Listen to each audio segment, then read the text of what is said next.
Thank you very much for that introduction. Thank you all for coming. And may I also thank the Foreign Policy Association for having me. It's a real honor to address you all this evening. The theme of my talk, and it is a talk, not a lecture, and I encourage audience feedback and interaction. If anyone feels possessed to shout out their favorite aphorism, then I encourage you to do so at any time during the next hour or so. The theme is Aphorisms and Diplomacy, and I will get to that theme in a minute.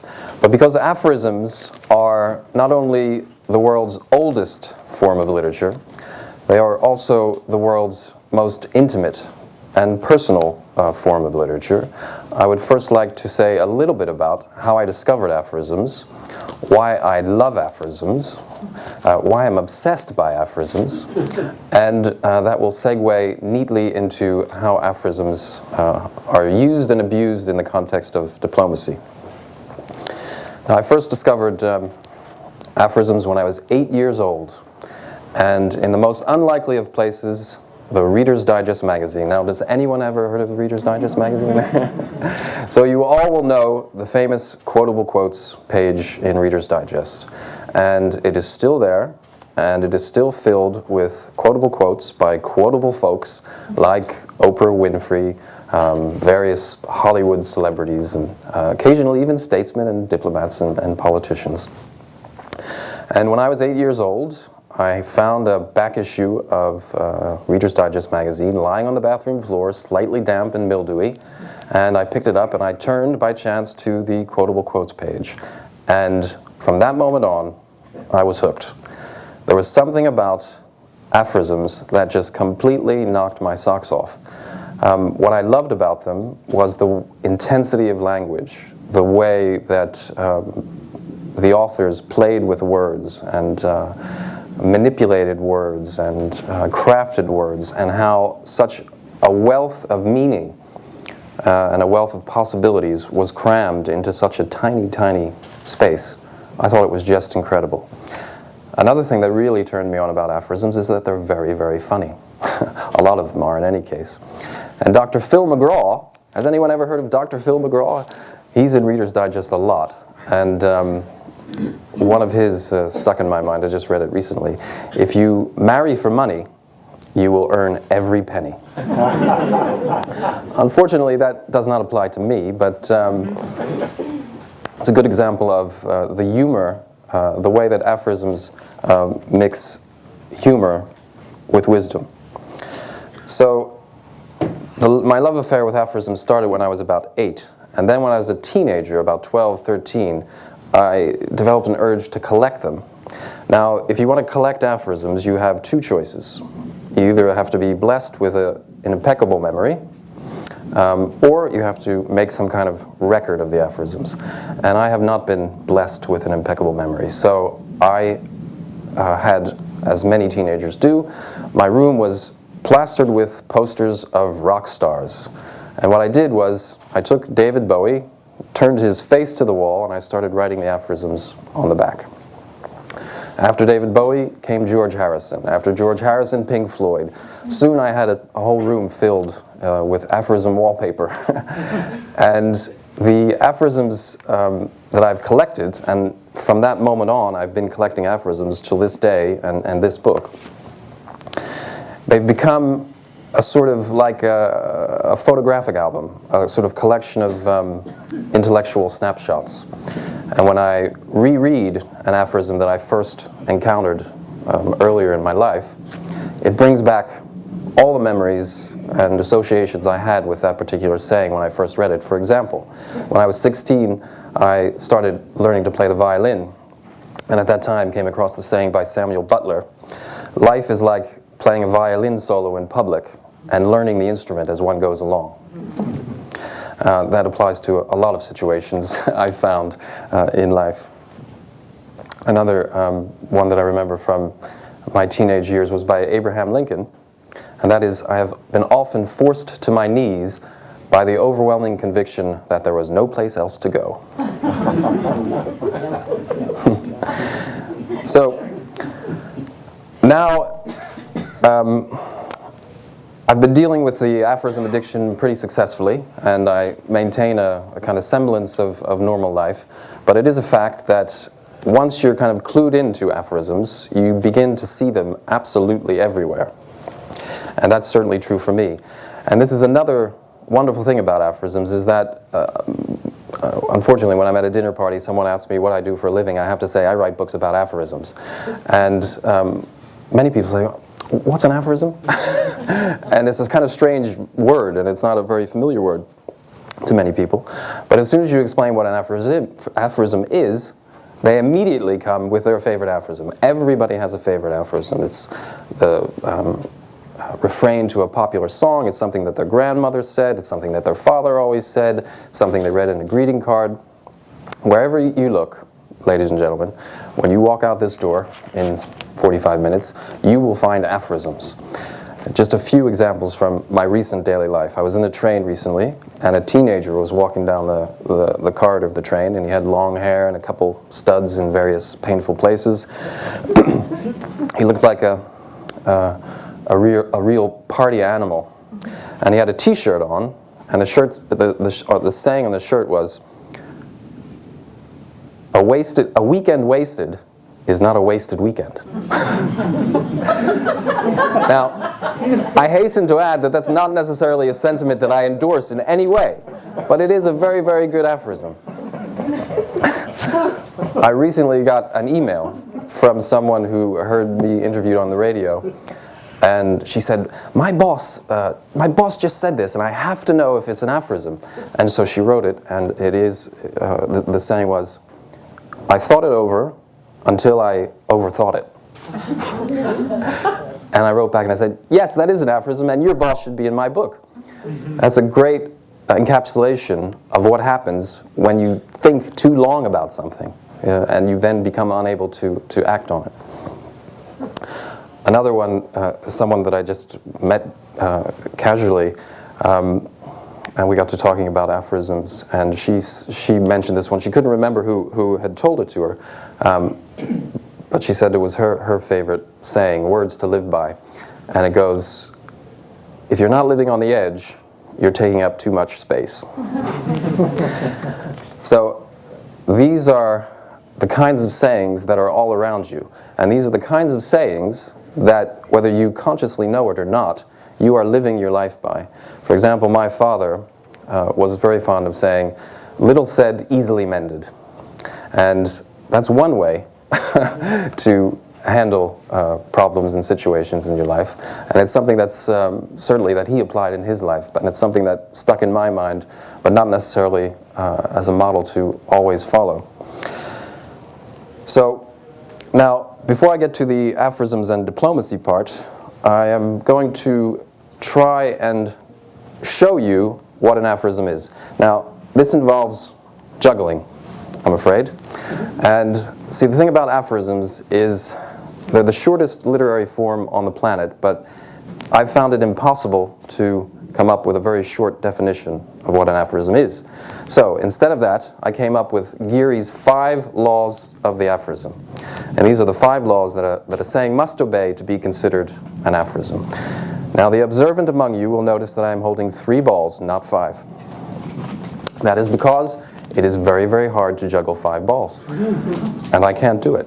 So you're going to have to willingly suspend your disbelief and imagine that I'm really juggling 5. Excuse me, but I have to take off my jacket for this.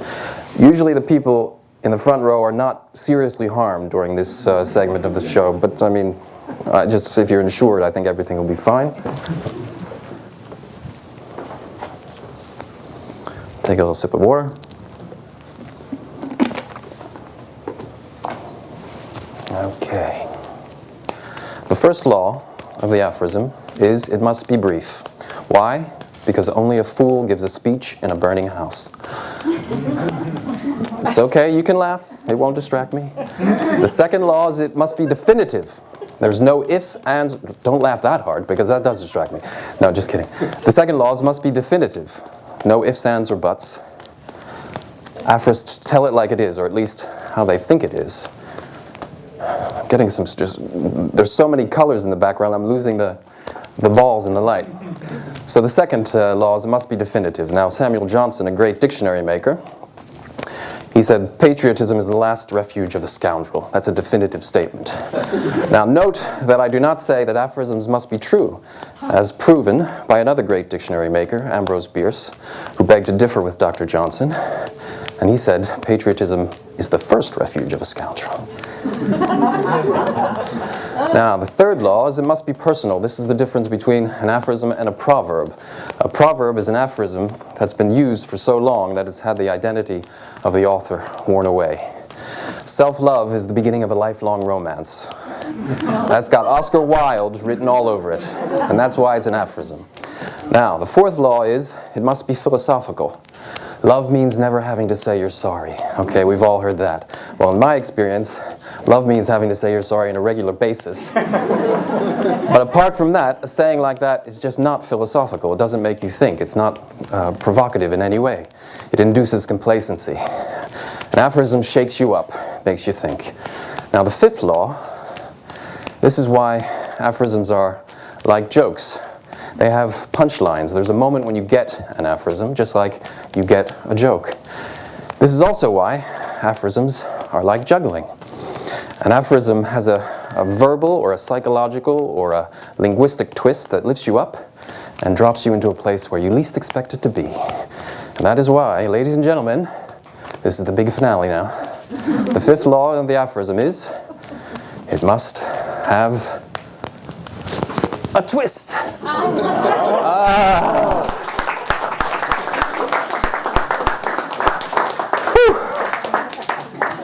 I got lucky that time, I can tell you. Those are the 5 laws of an aphorism. Now, aphorisms and diplomacy. Now, there are many, many aphorisms about diplomacy. I'm just going to start by reading a few so you can get a sense of what they're like.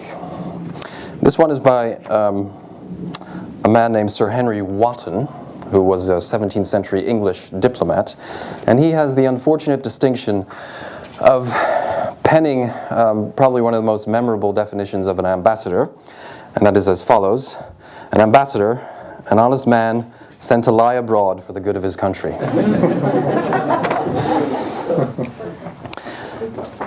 Michel de Montaigne, a great French writer and aphorist. What a stupid nation we are! We are not content with letting the world know of our vices and follies by repute. We go to foreign nations in order to show them to them by our presence. Winston Churchill, great politician, great diplomat, great author.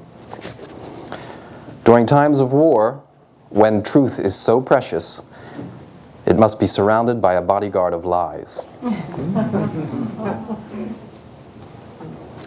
Benjamin Disraeli, interesting, another great British politician, great author, and great diplomat. He has the most, if you ever receive a book, not mine, if you ever receive a book from someone that you're not very enthusiastic about reading, you can always use Disraeli's reply, "Thank you for the book. I shall waste no time in reading it." Disraeli said, "The palace is not safe if the cottage is not happy." This thing is a very profound political insight. Theodore Roosevelt, another great diplomat, great politician, and great author. He had lots of very inspirational aphorisms, as well as political ones. The most successful politician is he who says what everybody is thinking most often and in the loudest voice. I'm sure that doesn't apply to any of our current crop of politicians. Montesquieu, a great French political thinker who influenced the founding fathers of America to a large extent. Republics end through luxury, monarchies through poverty. Exactly. When you hear a good aphorism, you just say, yeah, right on. Alexis de Tocqueville, another great Frenchman who understood a little bit about America. The most dangerous time for a bad government is when it begins to reform. Pretty good, huh? So these are all examples of politicians, diplomats, who also were great aphorists. But I'm not going to talk about any of these people for the rest of my little lecture. And that is because of something Noel Latif said to me earlier this year when we first met.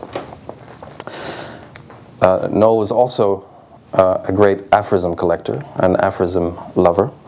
And when we met, I think it was in January, we were exchanging our favorites, as two collectors do when they meet. And he repeated to me a saying that he had heard, which has stuck with me ever since. And when I was thinking about what I should talk about this evening, it gave me the guidance that I needed. And the saying was, and I don't remember who said it, so maybe you can tell me afterwards, where you stand depends on where you sit. I think that's absolutely brilliant. And not only does it apply to diplomacy, governments, politicians sitting around a negotiating table, in fact it applies to the dining room table with families and the boardroom table with corporations. And in fact, it's a saying that applies at every level of relationships, whether it's interpersonal relationships between individuals, whether it's multinational relationships between or among corporations, whether it's international relationships among nations. Where you stand on an issue is determined to a very, very, very large extent by where you sit. And if you're sitting in the right place, you'll have a very different opinion of an issue than if you're sitting in the wrong place. So, inspired by that quote, I thought I would choose aphorists from the book to talk about who have absolutely nothing to do with diplomacy. Now that's a unique approach to a lecture about aphorisms and diplomacy. But I think these aphorists will speak to the issues that are raised in diplomacy very, very directly. Appropriately enough, I'd like to begin with a Spaniard. Since we're in the headquarters of Grupo Santander, it seemed appropriate to pick one of Spain's greatest aphorists. He was a Spanish Jesuit monk, lived in the 17th century, and his name is Balthazar Gracia. Now, he was an unusual monk in that he had lots of worldly interests. But as was customary in his time, he was destined for the clergy from a very young age. So when he was 12, 13, 14, he was already studying on the fast track to become a priest. And he led, for his entire life, a very monastic existence. He lived in a monastery, he didn't have a job, he prayed, he worked in the garden like the monks did at that time. But he maintained his worldly interests. And for example, he was a book collector. And in fact, he was an author. And he wrote not quite novels, but sort of fictional stories that parodied some of his contemporaries, the politics, political affairs of his era. And unfortunately, he made the mistake of also parodying some of his fellow Jesuit monks in not very well disguised terms. Naturally, his superiors did not think very highly of that, and consequently he was disciplined. And he was disciplined by being sent on a bread and water fast.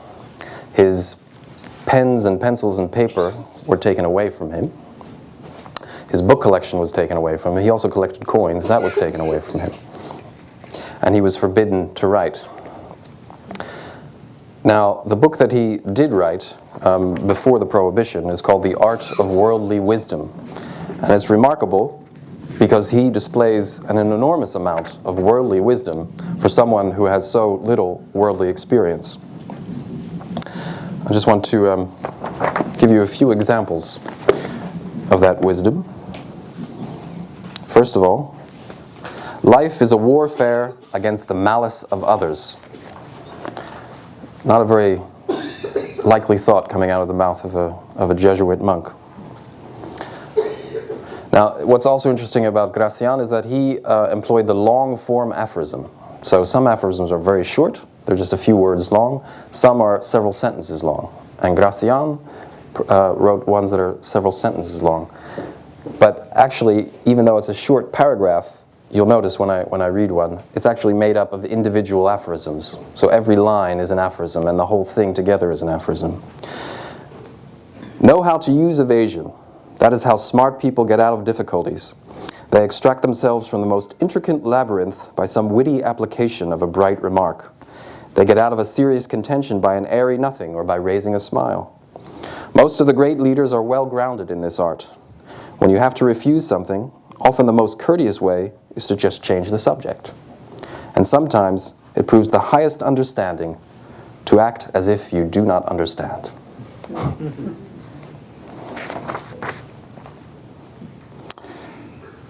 The greatest foresight consists in determining beforehand the time of trouble. It is better to sleep on things beforehand than lie awake about them afterwards.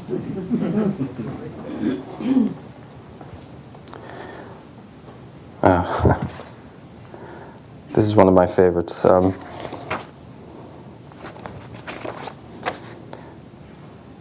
Mix a little mystery with everything, and the very mystery arouses veneration. And when you explain, do not be too explicit, just as you do not expose your inmost thoughts in ordinary conversation. Cautious silence is the sacred sanctuary of worldly wisdom. A resolution declared is never highly thought of. It only leaves room for criticism. And if it happens to fail, you are doubly unfortunate. Besides, you imitate the divine way when you inspire people to wonder and watch. Reminds me of another Disraeli aphorism: never complain and never explain. Now, what's interesting, even more interesting about Gracian, is that he has a lot in common with someone who you would associate with diplomacy, but certainly not with monasteries, and that is Machiavelli.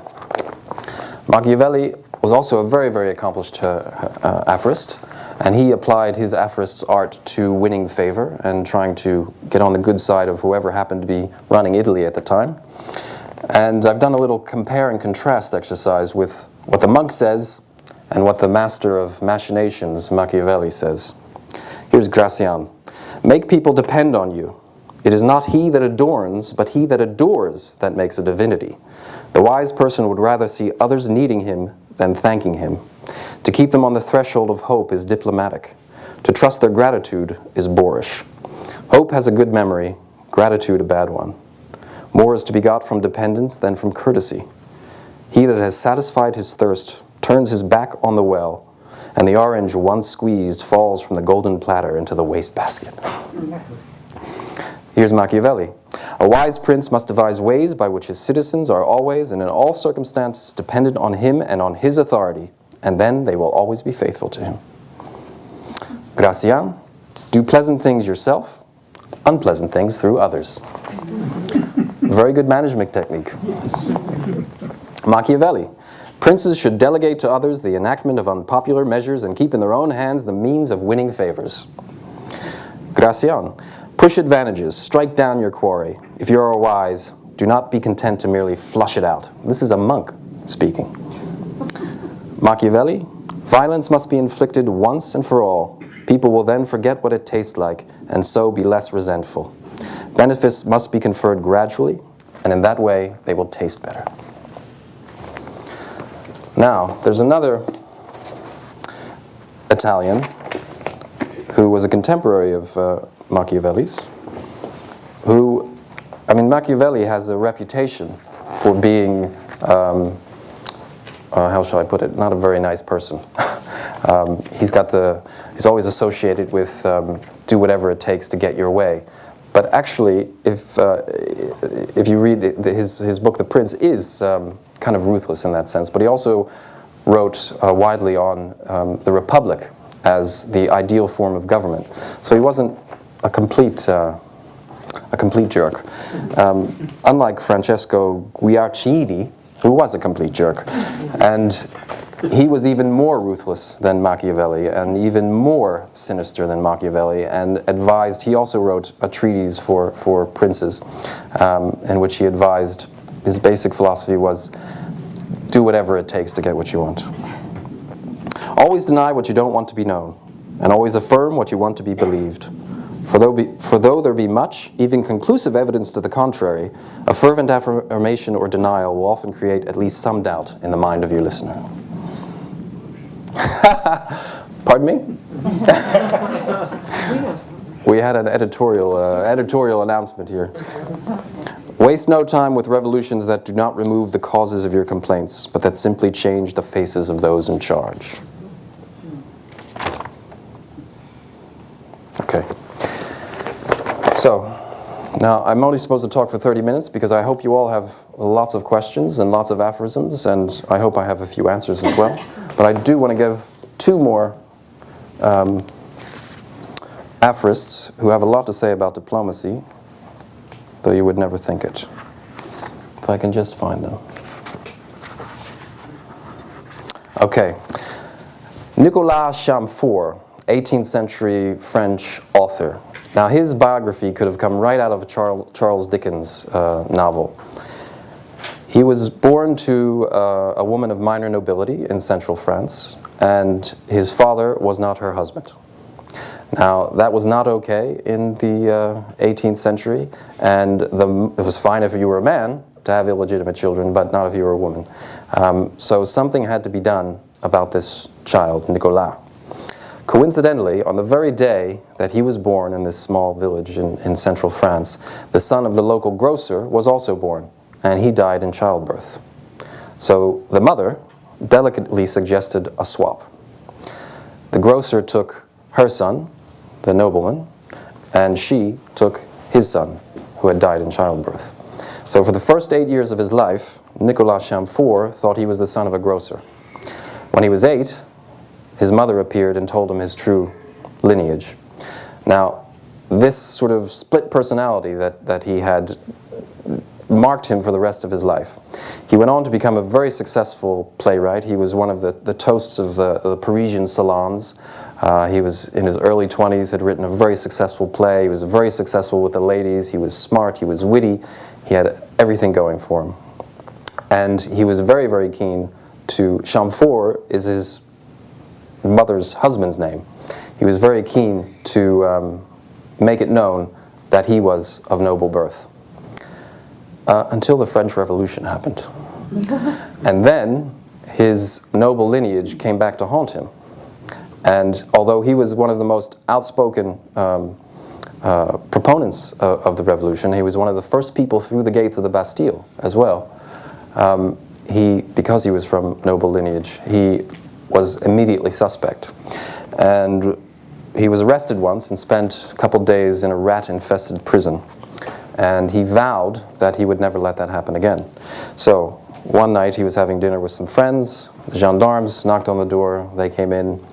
And he said, "Excuse me, I'm just having my soup course. Do you mind if I finish?" And being French, of course, they politely waited until he finished his soup. After his soup was finished, he he withdrew to his study, presumably to collect his things, but actually he intended to commit suicide. He locked the door behind him, took out his revolver, and shot himself in the head. Unfortunately, he missed. And he blew out his eyeball, but otherwise was unharmed. So he took a knife and he slit his wrists. That didn't do the trick either, so he slit his wrists on the other side. That still didn't work. The man simply would not die, so he took the knife and plunged it into his chest. And still, he lived. He inflicted a total of 22 separate wounds on himself, and according to one eyewitness, blood was flowing out from under the door, and he survived. And he had a... But even after this tragic, totally self-inflicted experience, he retained his sense of humor. "What can you expect?" he said. "That's what it is to be clumsy with one's hands. One never managed to do anything successfully, even killing oneself."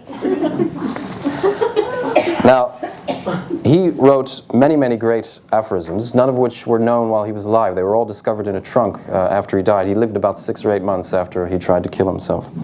And he's he's like an 18th century Andy Warhol, because what he writes about is celebrity and the influence of celebrity not only on politics but on the whole political culture that produces political leaders. I think what he has to say is very, very timely. Society is made up of 2 great classes, those who have more dinners than appetite, and those who have more appetite than dinners. Celebrity, the advantage of being known by those who do not know you. Some things can be more easily rendered legal than legitimate. Do you want to say something about that? A man must swallow a toad every morning if he wishes to be sure of finding nothing still more disgusting before the day is over.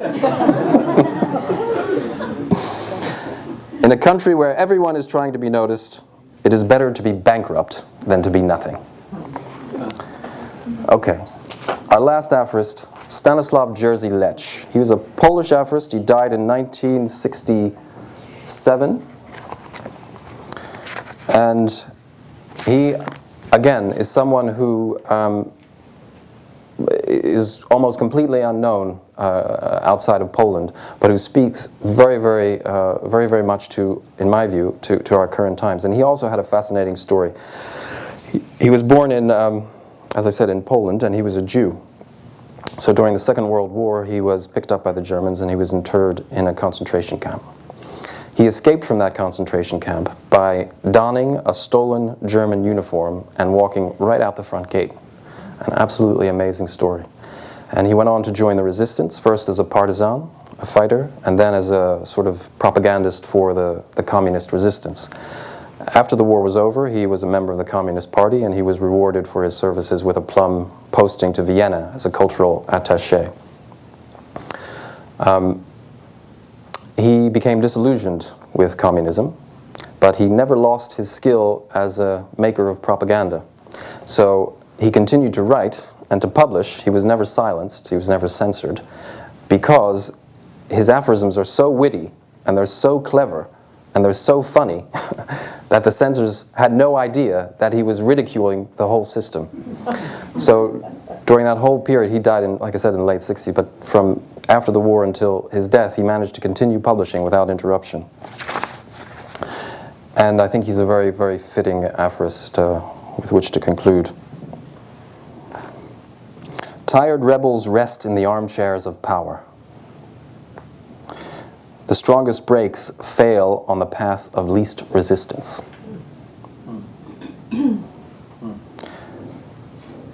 That was a to-whom one.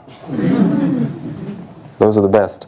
The mob shouts with one big mouth and eats with 1,000 little ones. The window on the world can be covered by a newspaper. That one means a lot to me as a journalist. No snowflake in an avalanche ever feels responsible.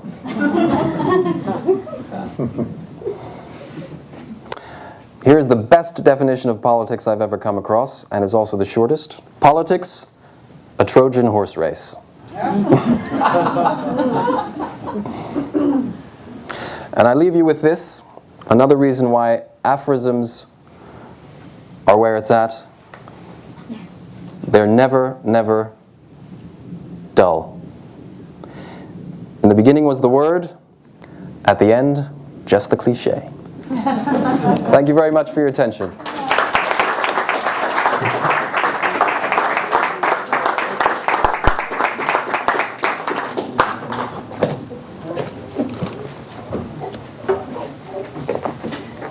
Mr. Geary will answer some questions if you have some. Yes, sir. In your research, do you find that there's any one area of the world where you find more of these people writing aphorisms than other parts? No, aphorisms are universal. Cultural issue. Every culture has them. Every language has them. And in fact, each culture in each language has a sort of tradition that you can identify if you read enough of them. So, for example, when I said at the beginning, aphorisms are the oldest literary art form. They really are. The first written texts, Egyptian or ancient Egyptian or ancient Chinese, are collections of aphorisms. In the case of Egypt, it's often a sort of regional governor or some kind of minor potentate would write down a few sentences to pass on to his son as words of wisdom, and they're always called the wisdom of Ta-Hotep, or the wisdom of Joe Smith, or the wisdom of Mary Jones. And these are essentially little moral maxims that the Egyptian ruler wanted to pass on to his sons.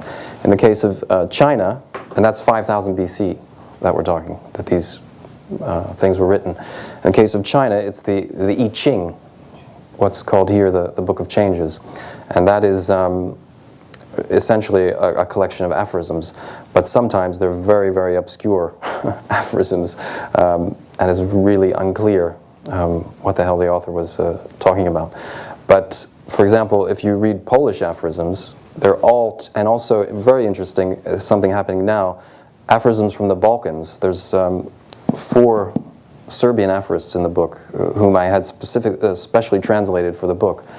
And they're continuing the Polish tradition of very, very sarcastic and cynical political comment, like Stanislav's Jerzy Lech, and one that I can just think of.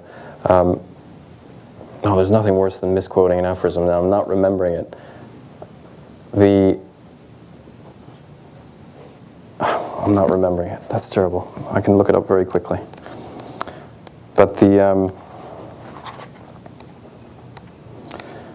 Serbs have inherited that sort of cynicism and sarcasm about politics because they've lived under the same kind of regime as the. Yes, here it is.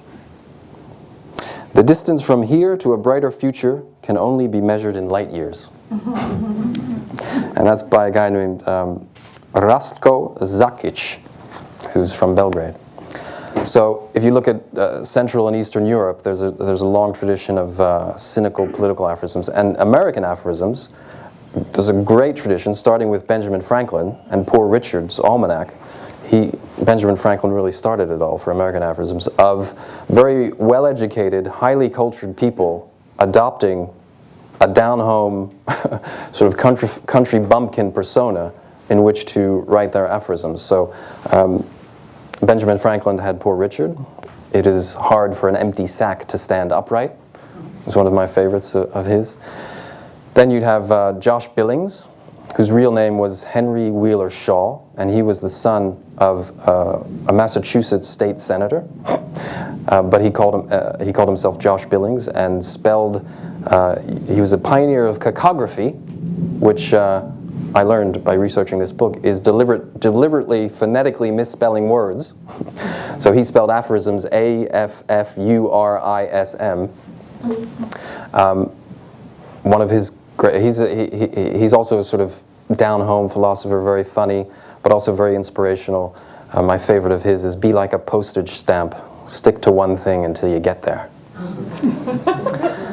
So Josh Billings, he was a contemporary of Mark Twain. Then you have Mark Twain, and then you have another man who's been practically forgotten, Frank McKinney Hubbard, and he had a persona called Abe Martin, in which he was also a cartoonist, and he would draw cartoons and put his aphorisms in the mouth of Abe Martin. And one of his great aphorisms is, "The best way to double your money is to fold it over once and put it in your pocket." So there's a great tradition of humor in American aphorisms, and you can see if you read enough of one culture's aphorisms, you see it's a funny culture, or it's a political culture, or it's a depressive culture. I don't recommend Finnish aphorisms to anyone here. Yes. I heard Senator Casey from Pennsylvania make reference to his mentor. His mentor apparently said, "Never write a letter," or rather, what was it? Never write a letter unless it's absolutely necessary. Never destroy a letter. And I thought that was wonderful. And then I went to Google, and I found out that fellow had not. You've never heard that before? No, I've never heard that before. Okay, I like went it. to Google and found out it was actually attributed to someone else by the name of Sir John Macdonald, who was a Canadian Prime Minister, and he apparently put together 6 minority governments in the late 19th century. So I mean, it was brilliant. So, but here was something that has sort of gone from being a quote that went into somebody else's domain, you didn't know where it came from, but ultimately you trace it back to John Macdonald. Yes. Now, that is... You laugh. I think it's a great aphorism. Yes, it's my favorite of the year. And I've never heard the term aphorism until a week ago. See, that's exactly what I mean, but you've been living by aphorisms the whole time, so you know exactly what an aphorism is, so that's exactly what I'm talking about. Now, you've raised an issue that is really, really difficult for someone like me, because it's attribution. And I've made mistakes in this book, and readers have been very quick and polite about it, but I've made mistakes, and there's a section on my website that to correct them.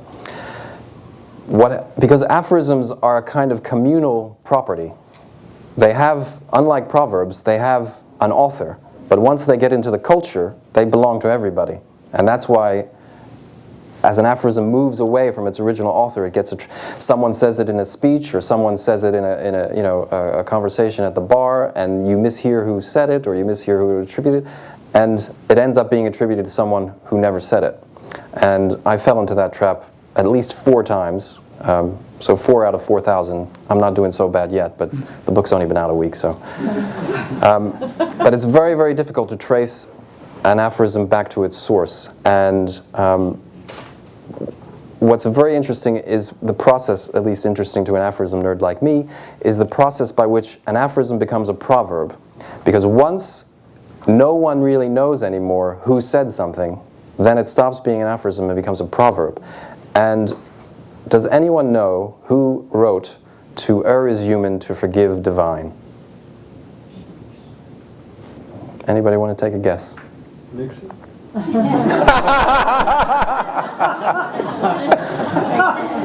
That's right, it was Abraham Nixon. Anybody want to make a serious guess? Just take a shot. You look like it's on the tip of your tongue. Close, Alexander Pope. Now, I had no idea that Alexander Pope wrote that until I wrote my first book on the aphorism two years ago when I was researching it. I had no idea, and I am obsessed by aphorisms.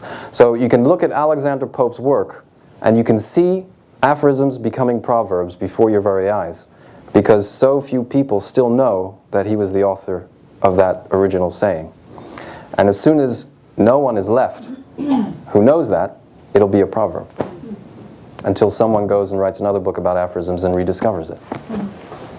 So attribution is crucial. Yes, sir. I wrote an aphorism. I know you did. There is no rehab for oil addiction. Ooh. Did you just write that now? Yeah, I just wrote it now. The other one was, the tip of the iceberg is all that's left. Oh! Excellent. Thanks for the inspiration. Thank you for the inspiration. I got lost in it. One more? And that's it. One more. Marriage counselors believe that World War II was the fault of both sides.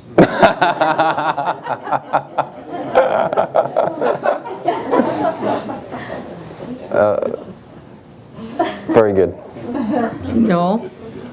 American presidents, any stand out as great aphorists? Yes. Abraham Lincoln has to be one of the best, and he's the one. Now, Abraham Lincoln is a good example of the difficulty of attribution, because he said, "A house divided against itself cannot stand."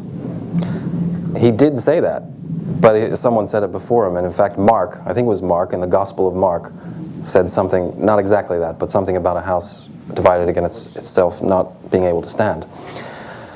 So, when someone what actually happens, and Benjamin Franklin is another good example of this, is that as aphorisms get passed on from generation to generation, aphorists deliberately, or sometimes unconsciously, take the aphorism and change it. And in the case of Benjamin Franklin, he often improved. He stole from John Donne, he stole from Alexander Pope, because he was one of the few Americans at that time who had read these people, so no one could catch him.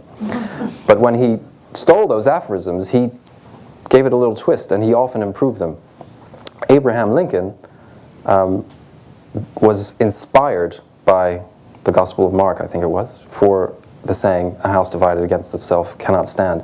And in the context of that address in which it occurred, it is one of the most powerful aphorisms and has gained a rightful place in American culture as one of the great sayings of an American president. So Abraham Lincoln earned the authorship of that, even though he was not the first author. He gave it his own identity. So I think Abraham Lincoln is definitely one of the all-time greats. I'll just quickly, he's in the book, coincidentally. Be sure you put your feet in the right place, then stand firm.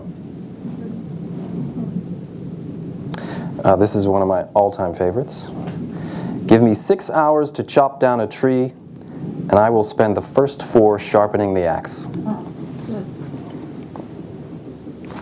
This is also great. The best way to get a bad law repealed is to enforce it strictly.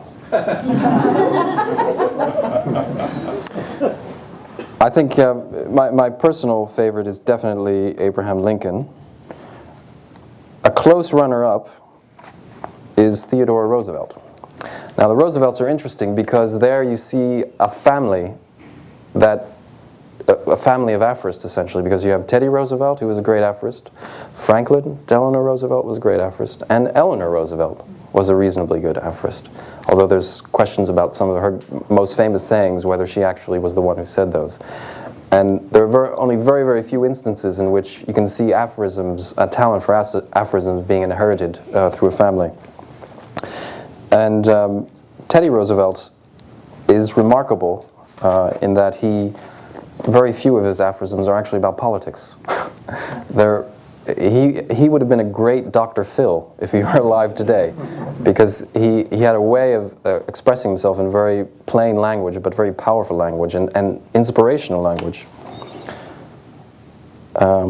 Let me just give you an example here. And funny, too. If you could kick the person in the pants responsible for most of your trouble, you wouldn't sit for a month.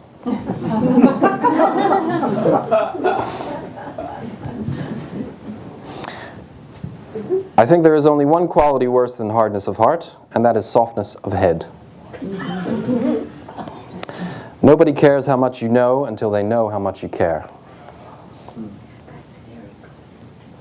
Pray not for lighter burdens, but for stronger backs. So, my book, Lincoln and Teddy Roosevelt. Yes, this lady right here. About translating aphorisms and transferring them from one culture to another, since so many of them are very closely related to a certain folk wisdom. Have you come across problems of translation or Yes. starting with? Where are you from? Repeat the question, I don't think. German. Okay. There was a famous aphorist, 18th century aphorist Lichtenberg. Oh. Let's have a few, shall we?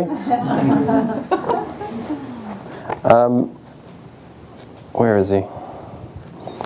Just to answer your question first, forgive me while I consult the index. I'm not sure what page he's on. It is translating aphorisms, and in the preparation of this book, I commissioned about a dozen people to translate aphorisms for me. So some of the aphorisms that are in here appear in English for the very first time. And I did a lot of research. I live in London, and I spent a lot of time in the British Library looking through books of aphorisms, and whenever I found one that was in a language I couldn't read, which was most of them, I would compile a list, and then I contacted people who were proficient in various languages: Russian, Finnish, Chinese, Japanese, Polish, French, Spanish, Italian, German, and I asked them to translate a few, and I would select what I thought were the best, and then they would translate some more. And sometimes, I have to say, it just didn't work. It's like translating a poem. Sometimes, if there's a pun that works in German, that just doesn't work in English, you can't translate the aphorism.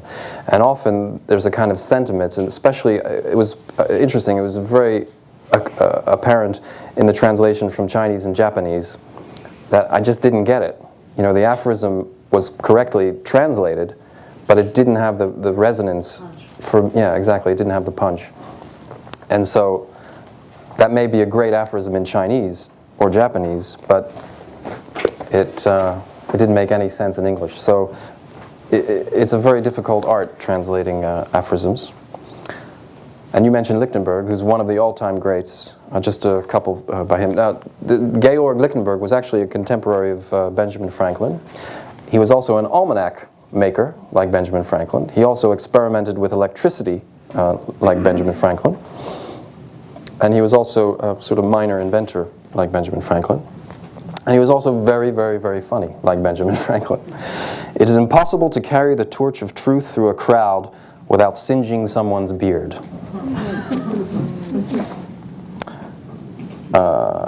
Speaking of diplomacy, there would be far less soothsaying if there were far more truth-saying. We say that someone occupies an official position, whereas it is the official position that occupies him. And this one. The most dangerous untruths are truths slightly distorted. One more question? Yes, sir. I wonder Would if you there's- take the microphone, please? Oh, I wonder if there's an aphoristic source for the phrase mending fences, which I often hear people use to signify reconciliation. On the face of it, it seems to mean just the opposite. And I wonder if they're misunderstanding Frost's phrase, good fences make good neighbors, or whether there's any, whether you know where that might come from, mending fences. Yeah, now that is, there's also, just off the top of my head, there's another great aphorism, you mentioned Frost, by a Muslim aphorist whose name I can't remember, but it goes, everything requires a fence, which is very similar to Robert Frost's aphorism. As for mending fences, that's a classic example of a proverb, which at one time, so mending fences is essentially, what does that mean? You say, we have to mend fences. If you think about it literally, you think, what are you talking about?